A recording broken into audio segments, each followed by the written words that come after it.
You are listening to Lighthearted, the official podcast of the United States Lighthouse Society.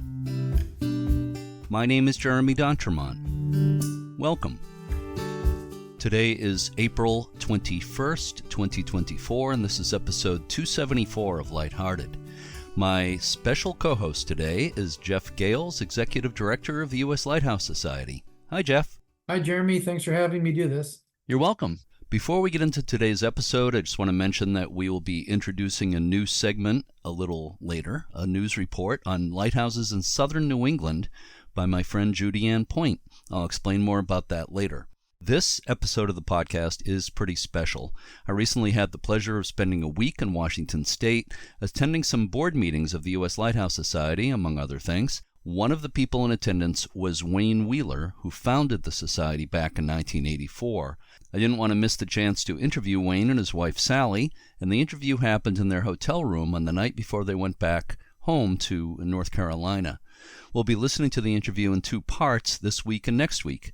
Jeff, you go way back with Wayne, and he was the one who hired you as director, right? Yep, he sure was. I was doing research for a lighthouse I worked at in Mendocino County, Point Arena, and found out about the Lighthouse Society in San Francisco. And he opened up the office and its files and all the books for me, and that's how we met. I was doing research. Okay, so let's get to the introduction of this interview. The name Wayne Wheeler has become synonymous with lighthouse preservation and education. He's one of the pioneers of the lighthouse preservation movement and one of the foremost experts on lighthouse history in the U.S. A 1962 graduate of Syracuse University, Wayne Wheeler is a retired Coast Guard officer, having spent 23 years in the Coast Guard in the aids to navigation field, serving on ships, district offices, and headquarters. He helped write the National Navigation Plan with members of the other armed forces services and was chief of aids to navigation for Northern California. In 1984, Wayne founded the U.S. Lighthouse Society. And, of course, this year is the 40th anniversary of the Society. Wayne received the Heritage Award from the Foundation of Coast Guard History for creating the U.S. Lighthouse Society, and the American Lighthouse Coordinating Committee presented him with the H. Ross Holland Lifetime Achievement Award in 2004. During the summer of 2005, Wayne decided to retire from his day-to-day operation activities with the Society, and he hired me, Jeff Gales, as the executive director, and I took over its day-to-day leadership, with Wayne remaining as the president of the board of directors. And today he's the president emeritus. He continues to be the president emeritus of the U.S. Lighthouse Society. We are now going to listen to part one, and part two will be in next Sunday's episode. So here is part one of my interview with Wayne and Sally Wheeler now. I'm here at the beautiful Suite 401 recording studios at the Clearwater Resort. I think I got that right, here in the beautiful state of Washington. And I am speaking with Wayne Wheeler, who is the founder and president emeritus of the United States Lighthouse Society. And we're actually celebrating the 40th anniversary, of course, of the Society this year. And also with us is the lovely Sally Wheeler, Wayne's wife and longtime volunteer for the Society. Welcome to both of you. Thanks so much for doing this tonight. Oh, you're very welcome, Jeremy. It's a pleasure. Thank you for hosting me in your beautiful suite as well. First of all, actually, we're just chatting about this a little bit before we started here, but could you tell me, where are you from originally, Wayne? Jeremy, I'm originally from upstate New York. Whereabouts? Syracuse. Born in Buffalo, but I left there at 6 months. Too cold. Lived in Syracuse for a while and ended up in Cortland, which is more or less a suburb of Syracuse. Mm-hmm. Yeah, until I left home forever. You went to Syracuse University, right? I did go to Syracuse University. Yeah. What did you study? I was a fine artist in advertising design. Oh, that's news to me. I didn't realize that. Yeah. Most people don't. Uh-huh. And when you were young, would you say lighthouses are on your radar in any way? Only in one sense, in that I grew up on Martha's Vineyard summers. Oh, okay. Winters in Syracuse and Cortland, and summers on Martha's Vineyard from the time I was 7. Mm-hmm. My father had grown up there, And when I got to be, after it was the end of World War II, 1945, I was 7, and he had gone there summers with his family, so he started taking us there. And one day when I was about 12, he said, "Come on, we're going to go up island. I want to show you this lighthouse." Well, I had no idea what a lighthouse was, or maybe I did, but I didn't think there was anything special about it. Yeah. So we went up to the Gay Head Lighthouse. At that time, it was still manned by coasties. A couple of young coasties there with their families. It was a duplex attached, and we went in and the house in the tower. I wasn't particularly impressed still, and we walked up the tower, and we got just below the lantern room.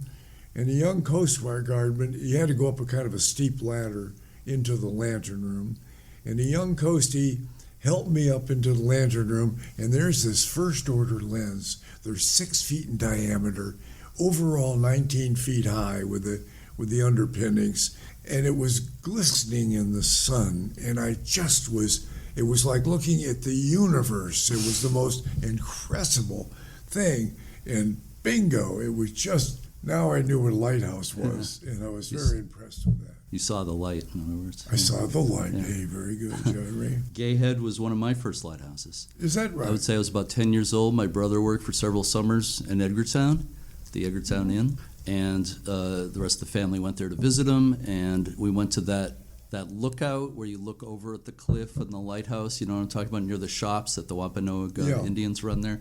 And it made an impression on me when I was about 10 years old. So that's when those shops were little tables along the street, along the path. Now, of course, there are buildings there. Well, there's still little shacks, basically. I mean, small buildings, very small buildings. Yeah, but what a special place that is.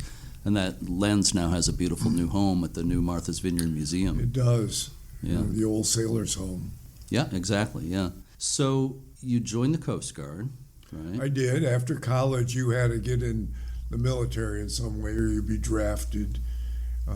I didn't want to go in the Army, and you never knew when you were going to be drafted, if at all. I was in a bar one night and met a young man that I knew in high school, and he had just gotten out of the Coast Guard. He did some enlisted work, and he said, "You know, they have a program for college graduates, for officers to go officer candidate school." And actually, before that, I had gone down to our local post office. They didn't have a Coast Guard office. They had Navy, Air Force, Marine Corps, and Army. I didn't want the Marine Corps, or the Army, or the Air Force, so I went to the Navy. Very interested. They had OCS, but he didn't tell me about the same program that the Coast Guard had. Okay. And when I came out of there, he had convinced me that I should be a naval aviator. And he gave me all the paperwork, and I took it home, and I read it. And if I became an aviator, I would go to OCS, Officer Candidate School, come out, and then I would go to flight school, and I'd be a Navy aviator. I'd have my own plane. You imagine your own plane with your name on the side, doing Emeritus or something. And then I looked at the requirement. It was 7 years. But when you're 21 years old, and 7 years after college is a long time. So I decided not to do that. Then I met this fellow classmate, and he told me about the Coast Guard. They had this 3-year program, and when you got out, you were 4 months of OCS, and then you were committed for 3 years. And you were an officer, so you made more money than the enlisted. You had better living conditions. And I said, that sounds great. So I went to OCS. Best thing I ever did. It squared me away. I came out of there the most physically and mentally fit I had ever been in my life. I could run through a brick wall. It was incredible. And so I got assigned to a ship, which was my wish, in Alaska. Was that where you wished to go? Well, actually, no. Okay. I was really good in OCS, at Officer Candidate School, did well on everything. You had so many courses, and you had so much time at night, and they made you turn your lights out at 10 o'clock. And so you had no other study time except a very small period at night. And so I decided what I would learn and what I wouldn't learn. And 10% of the communication course was to learn semaphore flags. And I just said, well, I won't learn that. And I won't learn something else. So I'll start with a 90 possible score. Mm-hmm. And one thing I didn't learn correctly were the Coast Guard districts. They go around the country, and you come up the West Coast, and the 11th is Southern Cal, the 12th is Northern Cal, the 13th is Washington, Oregon, the 14th is Hawaii, and the 17th is Alaska. So I figured 11, 12, 13, 14. Alaska must be the 14th, so Hawaii must be the 17th. Seemed logical to me. So we had three choices when we graduated of the district and the type of assignment you wanted. And I wanted a buoy tender, a ship, and I wanted a ship in Puerto Rico, Florida, Southern California, Hawaii. There's a common theme there. Yeah, warm, away from Syracuse. So I figured, okay, Hawaii, 17th district. So I put 17th district buoy tender is my first choice. And I said to this is true, I said to somebody one day, just before we got our orders, I said, with my luck, I'll probably get Anchorage or Juneau, Alaska. I had no idea where Juneau was. I thought it was probably up in the middle of Alaska. That day or the next day, we got our orders, and it was Juneau, Alaska. Yeah. True story. I said, wait a second. I had all warm choices. So I went to my rep, so to speak, this officer, and I said, I didn't get anywhere as close to my office, to my orders. And he said, I'll check it and I'll get back to you. And he came back to me and said, Wayne, you got your first choice, which is not what I wanted, of course. Yeah. But it was interesting. And the thing was, concerning what we're talking about tonight, was that one of our chores on that ship was to go to 4 manned light stations every 2 weeks. We provided them food, mail, and 15 Navy movies that they could have. There were 4 men. They were on that light station for a year. They could not get off for vacation or anything, unless they were really sick. Wow. For a year. So that was very interesting. And occasionally I had to go ashore to give a test or do an inspection or something like that. Let me ask you, and I'm not sure, I should know, but I'm not quite sure when this fits into the timeline here, but when and how did you and Sally meet? Oh. That's a long story. Do you want that story? Of course I do, but how long were you in the Coast Guard? As an active duty? Well, I was as an officer for 12 years. Mm-hmm. I resigned my commission in 1974 and took a year off from the Coast Guard. I lived in San Francisco. I had a house. I was single at the time I met her. And one night on Halloween, I had a date, and the party called me and said the party's off. So I called my date and said, I'm sorry, the party's off.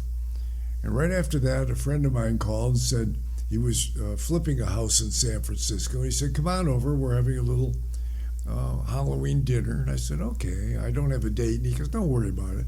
Went over, a very quiet little dinner party. And after dinner, they said, let's go down to the gay parade, which was on Polk Street at the time. Okay. And they always had a parade on Halloween. And I said, we can't really go to the parade unless we have a costume. So she went into the closet and got a mask, a gorilla mask. And with the gorilla mask and this couple, we started against the parade. So I'm going down the street going, kind of charging people, and they're skating around me and everything. And pretty soon I saw this beautiful young lady, 13 years younger than me, dressed like a very high-class hooker, very tight black dress, kind of a bouffant hairdo. And I went, whoa, I just to my eyes, I went, whoa. I picture your eyes bumped right popping up out like a cartoon. into the mask. They kept hitting the mask. Yeah. And I went, roar to her, and she went, roar to me. And I took her hand, and we started doing a little pirouette in the street. And the whole crowd came up around us and kind of formed a circle around us in the middle of this parade. And so we did a little dance for a few minutes, and I took off my mask, and I put out my hand, and I said, "My name's Wheeler, have a drink with me." And I knew consciously, if I take this man's hand, my whole life will change. So I did take his hand.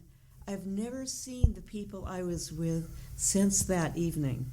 A week later, I was in Hawaii with Wayne. So we left, and we started hitting some bars, having a drink, and I lost the couple I was with. They were my ride. So we took a cab.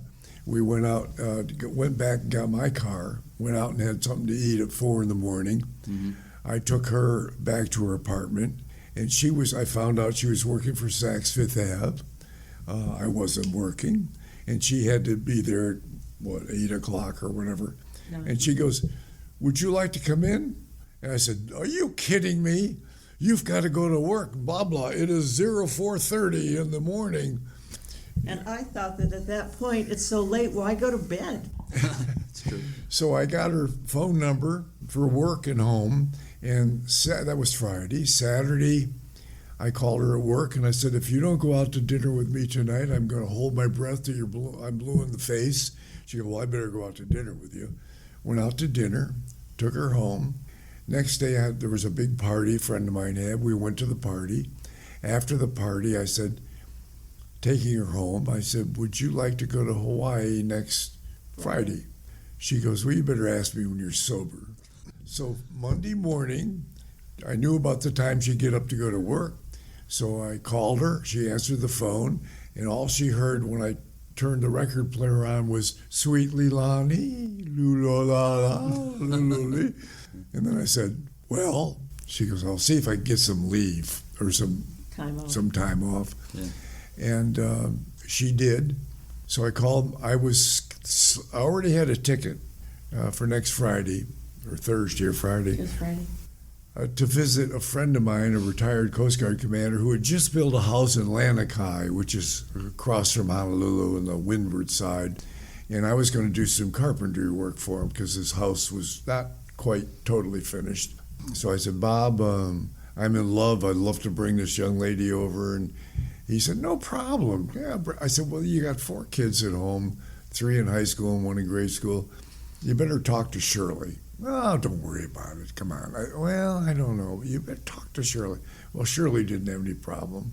This is the 70s now. So I got a ticket for Sally, and 1 week after we met, we were on our way to Hawaii. The whole upstairs was kitchen, dining room, living room in their suite. The downstairs, one end was the boys' bedroom, the other end were the girls' bedrooms. In the middle was a den that went out to a porch that overlooked the North Pacific. And that's where we were for a week. A little story in between there I'll skip over. Eventually, I went back to San Francisco. Sally met me at the airport. We had Thanksgiving dinner with the people that I was with when I met her on Halloween. December, she moved in. On her birthday, March 29th, we got engaged. And we got married in June. I got a Coast Guard job back as a civilian in May. We got married in June and had a kid the next June. Mm-hmm. So you said this was 1974? 76 we got 76 you got married. Okay, yeah. So you're almost to 50. Almost. Yeah. Well, I'll give you 48, coming up. Advance congratulations on your 50th. Congratulations on your 48th, of course. So you became a civilian employee of the Coast Guard. Then I went back. That's kind of an interesting story. This house I had, it was 1926, beautiful Spanish style, red tile roof, little tiny window panes, mm-hmm. All oak floors, inlaid, what do you call that? Parquet floors with, oh God, it was a gorgeous house. Mm-hmm. And 2 houses down was this Russian woman, and she was kind of a magical person. And she called me one day. She'd lived in that house since 1926. Jeanette, these eyes would just look right through you. And so one day she called me, and we were in bed, and she goes, "There's a job for you with the maritime. There's a maritime job for you." And I said, "Oh, Jeanette, thank you very much. I don't know." So for some weird reason, I called the Coast Guard aids to navigation office, because I'd been on 2 buoy tenders. I was always in aids to navigation. And I asked the secretary, "How many civilian jobs do you have?" And she goes, "Billets. How many civilian billets?" She goes, "Do you want to know how many billets? Are you looking for a job?" I said, "Well, I might be looking for a job." Well, Mr. Till, in the bridge section, which is under aids to navigation, he's opened and closed 3 times. He's tried to get somebody to take the position. So he'll be here tomorrow. So I went in, interviewed, did the paperwork, and got accepted. So I'm an assistant chief. There's only 3 people in the office: chief, assistant chief, and a secretary. I'm assistant chief.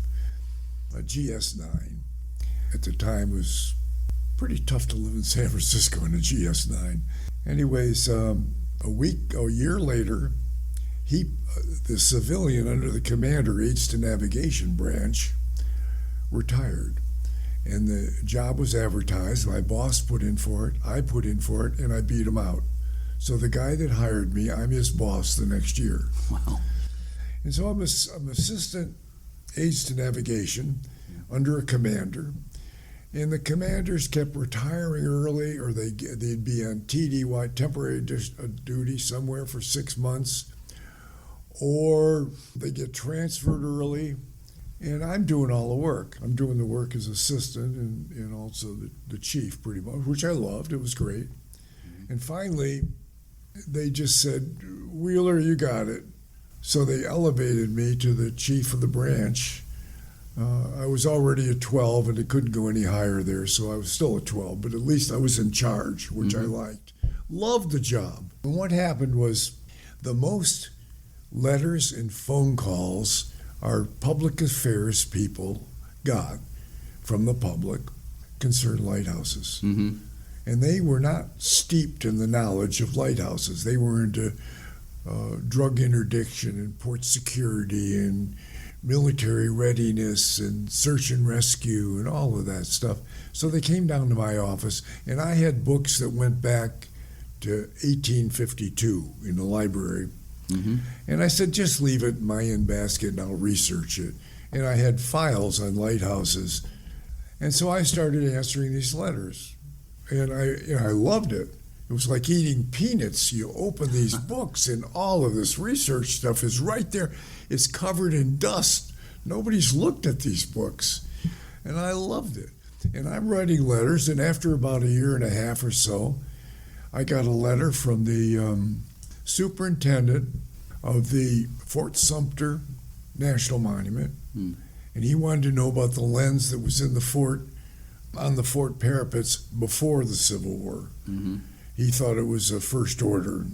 Before I even researched it, I knew it wasn't going to be a first order. Mm-hmm. And so I answered, but the letter started out, "I understand you're a lighthouse expert."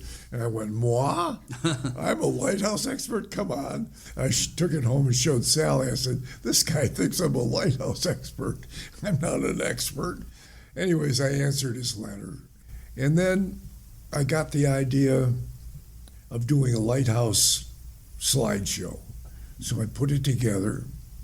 I gave it to the first one I did was a middle school, and it was for kids that were autistic children. Yeah. And she goes, "Speak very slow, enunciate slowly, and don't use big multi-syllable words." Right. I said, "Okay." So I figured out what I was going to talk about, and I had my slides, and I went in there, and there was half of the class were these children, and the other half were kids were hyperkinetic. These kids are jumping up and down all the time, and the other kids, so I'm trying to go slow here, and I'm trying to keep these kids, "Sit down over there." I mean, I was going back and forth, Anyways, I Yeah. present, and afterwards she goes, I didn't think you have enough people to talk to, so I brought the other class down, and maybe it was a mistake. Oh yeah, Yeah. but it was a trial by fire, and so I put together a talk slideshow, and I gave it to a yacht club in the Bay Area, San Francisco Bay Area, and the phone rang off the hook after that. I had yacht clubs calling me. One of them had me 3 times. One time they had me, and after a while, you go to a yacht club, they meet during the week, you listen to the race committee report, the financial report, and all the other reports, you put on your show, you wrap up your tent, and it's 11 o'clock or 11:30, you got to get up the next morning 6 o'clock to go to work for the Coast Guard. So I said, I'm not going to do that anymore. I'm going to do weekends, and I'm going to get $200. I'm going to do something with that $200. The place that had me 3 times insisted on giving me $300. I said, no. And they said, oh, yeah, we're going to give you $300. We insist. That's pretty good then. Yeah. Yeah. And I really wasn't doing it for the money necessarily, but it didn't stop the talks. Yeah. So I came home one night and I said to Sally, there are a lot of lighthouse. Nuts. I use the word all the time. Oh, okay, lighthouse nuts, and they really need to get organized. And if I did it, I would do a quality magazine, no Friends of the Beacon mimeograph things. I want a nice quality, slick magazine. And I sat there while we were talking. We were having a drink in the evening, and I came home, and I kind of sketched out the magazine, famous American lighthouse, foreign lighthouse, human interest, technical section, and then in the back a contemporary section of what's happening around the country. Yeah. I decided when I'd be giving talks that I would see if there was any interest in lighthouses. And I took a legal-sized piece of paper and outlined what we wanted to do. And we had 4 goals: print a quality quarterly magazine concerning lighthouses, lightships, and aids to navigation, to collect artifacts for an eventual lighthouse museum, to act as a central communication hub for federal, state, county, nonprofit, historical societies, museums, and the public interested in lighthouse and aids to navigation. And and I said, if you're interested, clip off the bottom of the sheet and don't send money, just send your name and address. Well, a lot of the people in my talks may not have been interested in the Lighthouse Society, but they knew Aunt Hattie in Minnesota or Uncle Bill in Florida were. And so they took these little clip-offs and they sent them to their relatives around the country. At the end of a year, we had 850 strips of paper that said they wanted to be members of a Lighthouse Society. And I said, I'm in trouble now. Sally and her mother helped to coordinate all of this. So I started, at the same time, I'm on TV and radio in the Bay Area because the Coast Guard was going to turn off the fog signals, so we got a lot of press on that. One of the radio programs was KCBS, Jan Black's Journal, and she would have 2 people on, one for an hour, each of us for an hour, once a week or whatever it was. And I'd talk about lighthouses, and a board would come up, and the questions that were coming in to the studio, and I could answer whatever questions I wanted. I could answer them all, luckily. So I would just answer the questions that were coming in. And then 6 or 8 months later, she'd have me on again, and I'd do fog signals. And 6 months later, I'd do lightships. So we got a lot of press on that. And 2 people heard me. One was, because covers the whole West Coast, KCBS. One was a representative for the history section of Jostens magazine. And he came up and he said, we'd like to do your magazine. I said, I don't have any money. He went back to his company and came back and said, we will print your magazine and give you 3 months to pay for it. The other person was the head technical person for KHJ Hollywood. He came up personally and saw me, he and his partner, and said, we'd like to make you 10, 20, 30, and 60-second PSAs, which they did. They made me 40 copies. With the 40 copies, I put together a package and I sent them to 40 TV stations, Cleveland, New York, Tampa, Seattle, LA, around the country with a nice little package besides the PSAs. And of course, they play late at night and other slow times. And one of them was picked up by Channel 10 in New York, and he was the head technical person for that TV station, and he became a member of our society, and played our PSAs a lot, and pretty good time.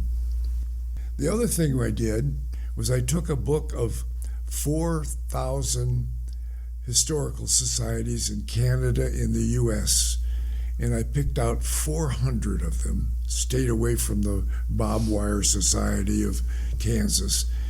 But it was all maritime type of society, and I sent them a letter saying what we were going to do and requested a blurb in their magazine.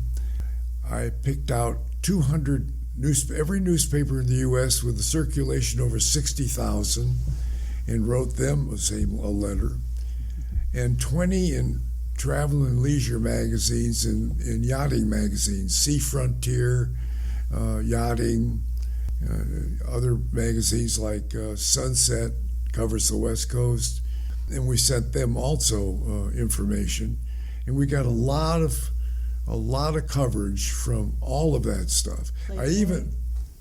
Huh? Playboy? I was just going to say, including Playboy. Playboy has a little section in the back of unusual things. It might be a wine opener that's special or something like that. And it gave our home address. The man that did our PSA video said, you got to get away from your home address. Mm. But at the time, I used my home address. Mm. And 10 years later, I got a call at the office, and this guy said, do you still run the Lighthouse Society? I said, oh yeah. He says, well, I was going through my old Playboys and throwing them out, and I saw and I have a very good friend who loves lighthouses. He's from St. Louis, and I'd like to send him a gift subscription. I said, oh, fine, beautiful, thank you. 10 years, honey. Oh yeah, I was getting rid of them all. I just happened to look through them, and I saw your ad. So we got a subscription there. But before all that happened,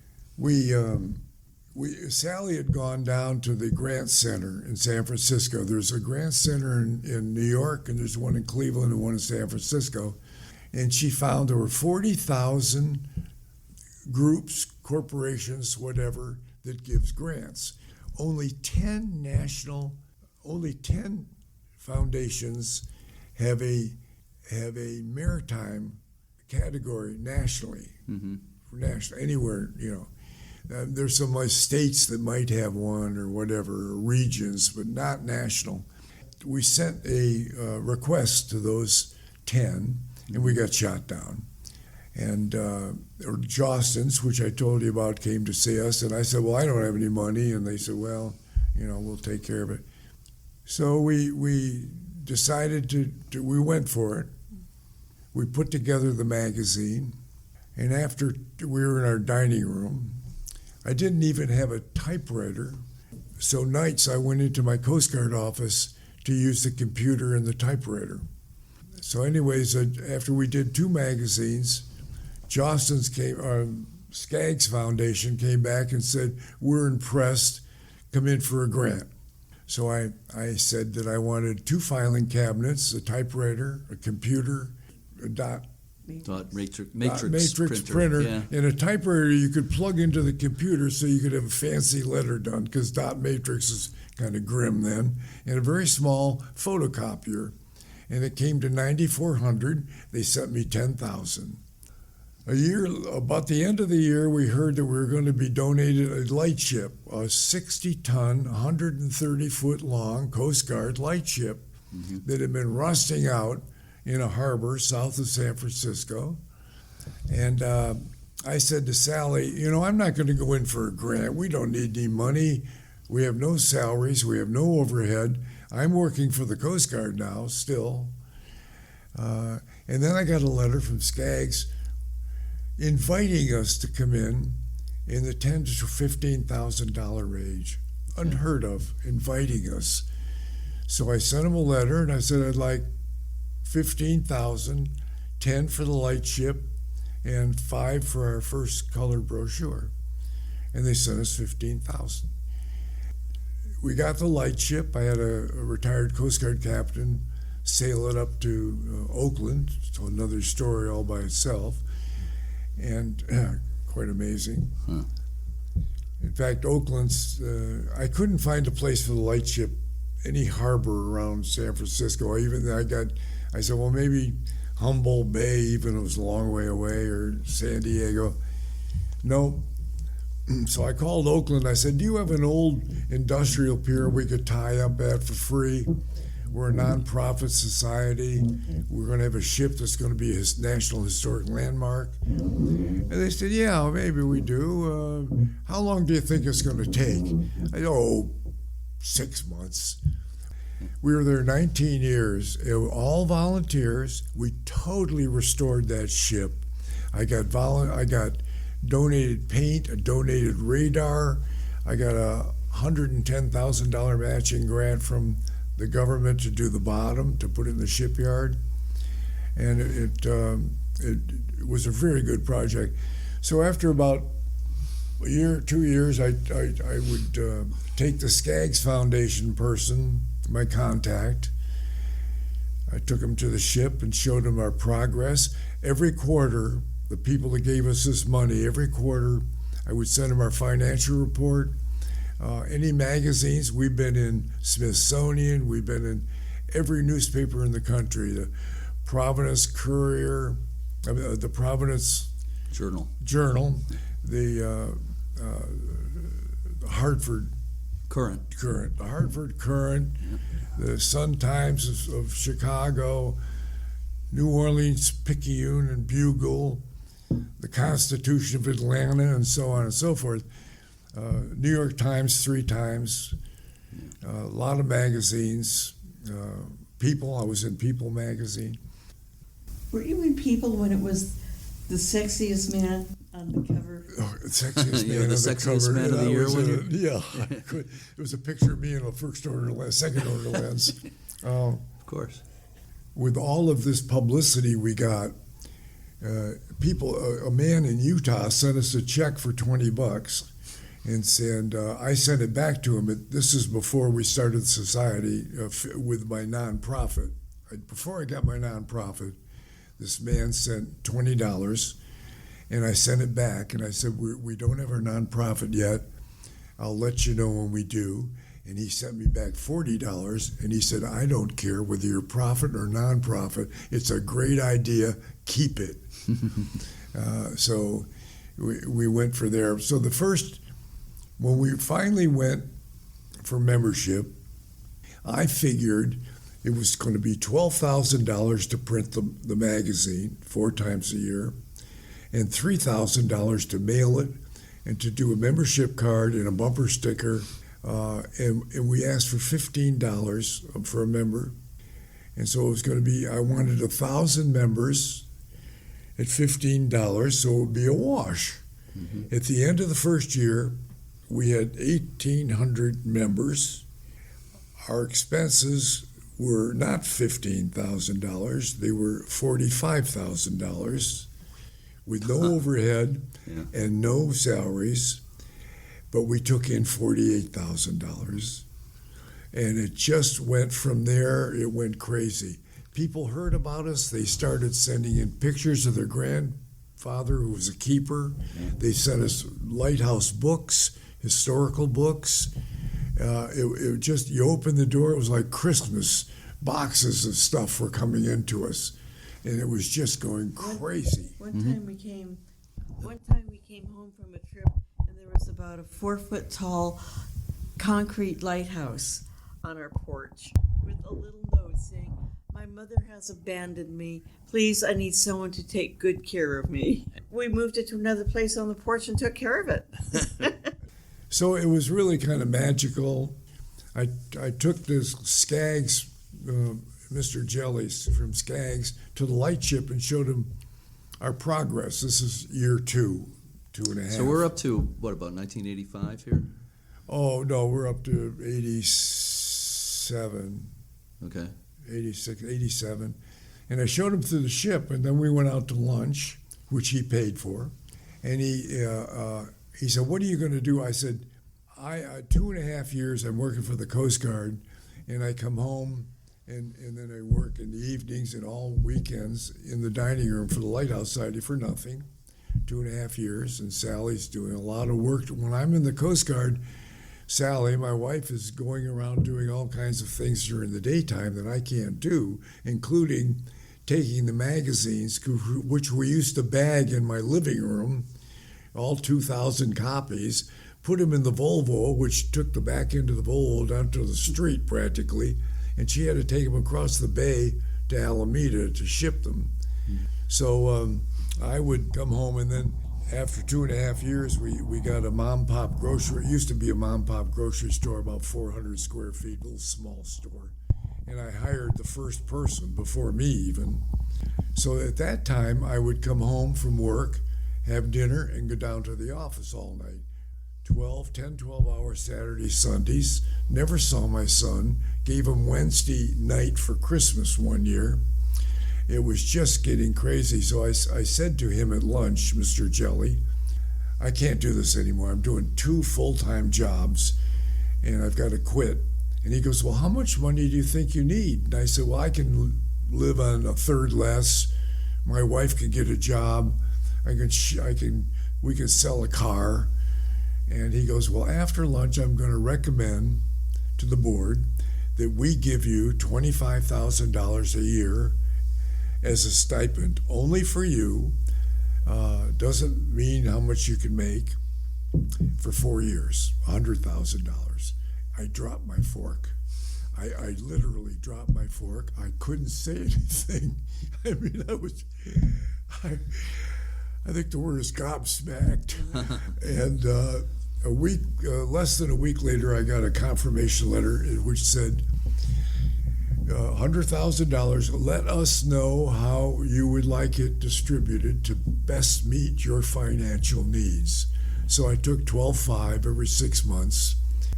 And about that time, we moved into a whole 5th floor in the financial district. I had Tanya in there, and I quit the Coast Guard a second time.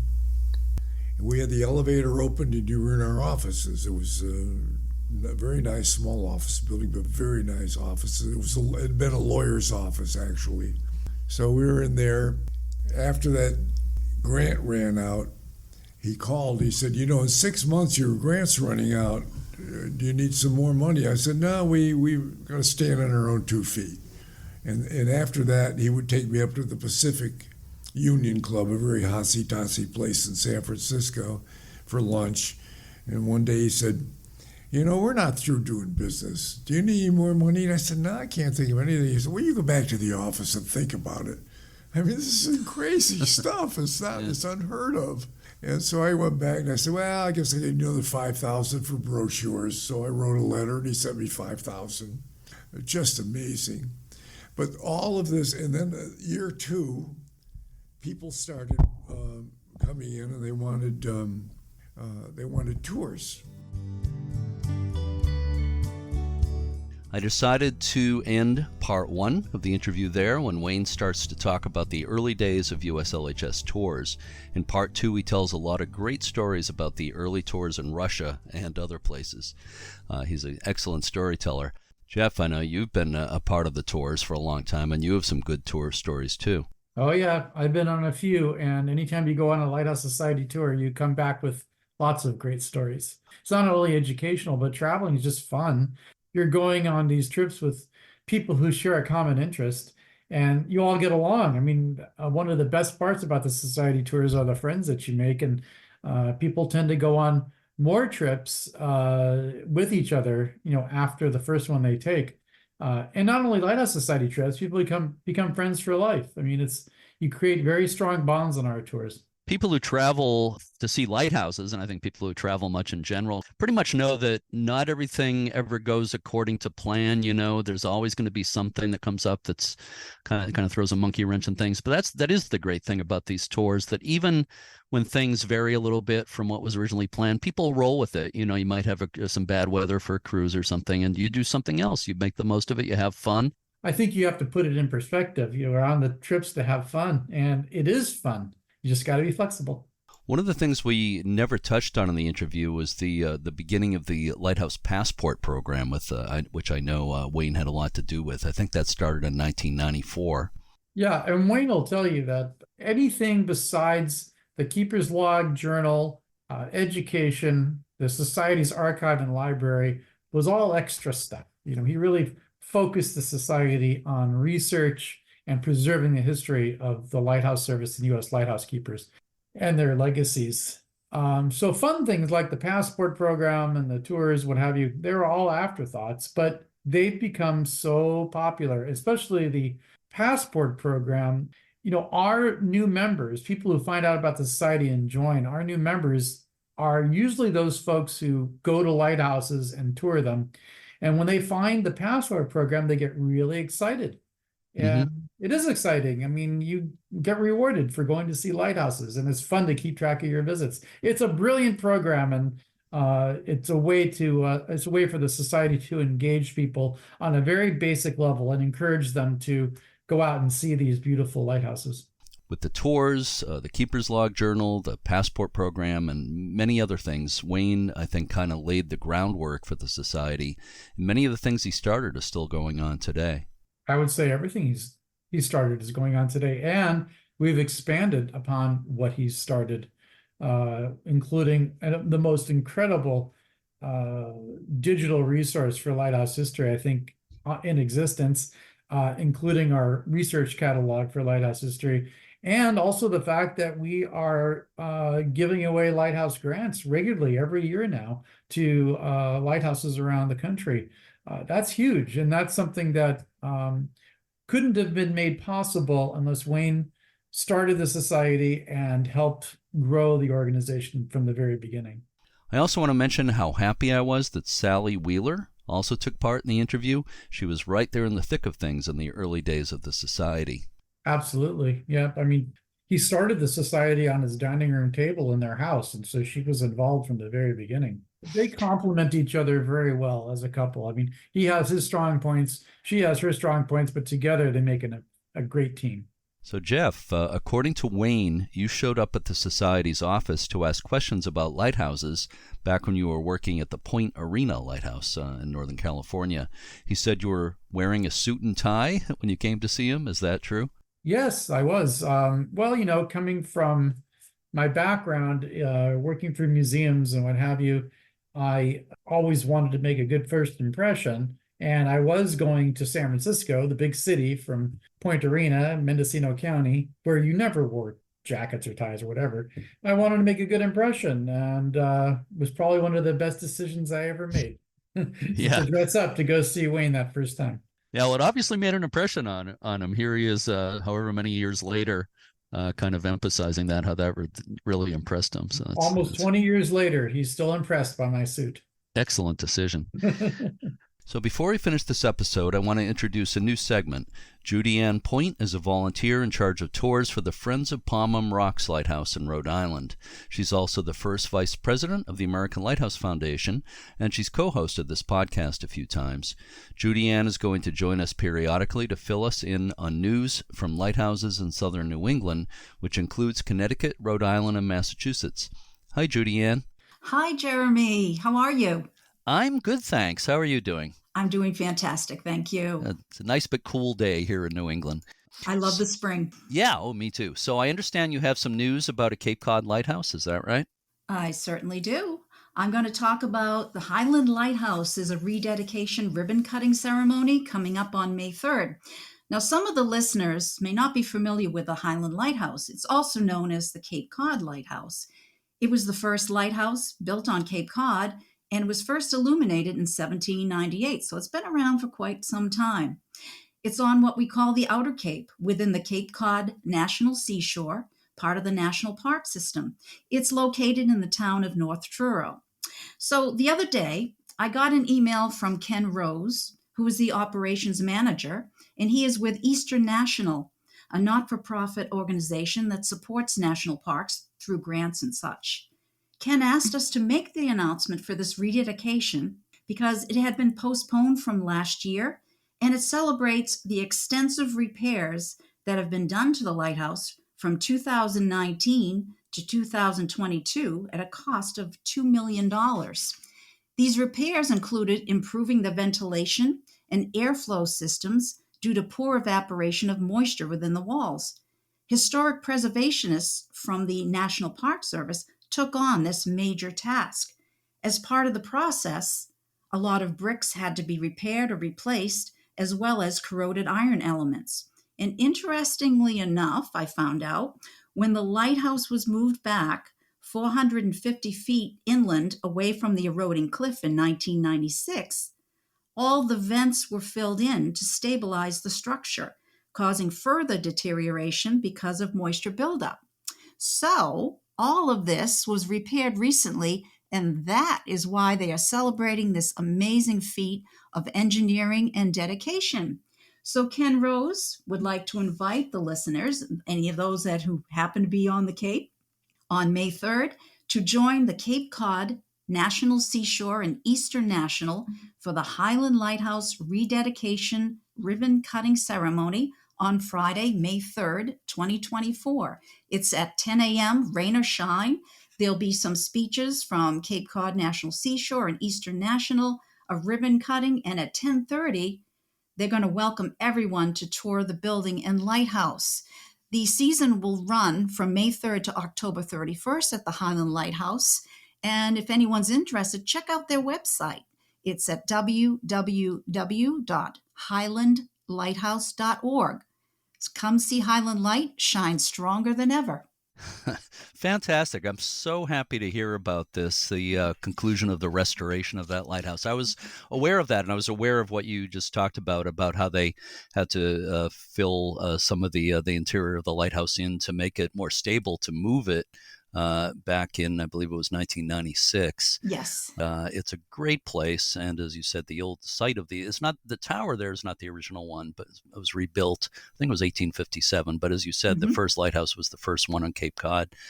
I have a little personal history with that, going back to the 1980s when my wife's sister Vera and her husband Jack had a house in North Truro, and it had skylights in the roof, and you could see the flash of the light of Highland Light through the skylights.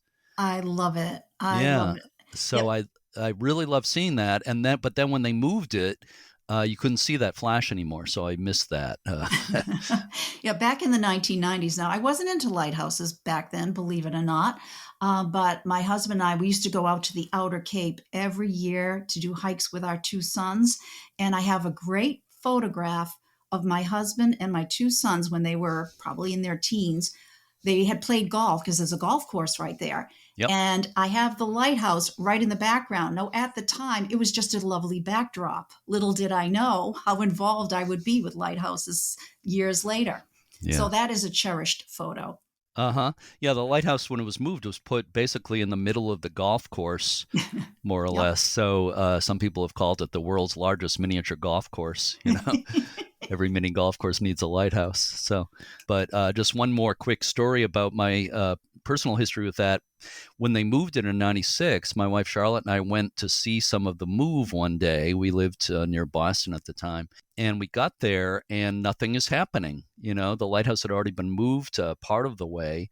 There's nobody around. And I found one worker who happened to be around. And I asked him, what's going on? How come there's, no activity here today? And he said, well, we moved it so much yesterday, we decided to take today off. So I did not get to see any of the actual process. Of course, it was moved inch by inch. Anyway. I was going to say, you wouldn't see too much movement, I'm sure, in one day. Right. But I was a little sad about that. But Yeah. it's a great place. So thank you for that report, My pleasure. Judianne. We will be doing this, as I said, in future episodes to talk about various events and any kind of news related to lighthouses in southern New England. So always a pleasure having you be part of the podcast, Judianne. Thank you so much, Jeremy. I really appreciate the opportunity to do this.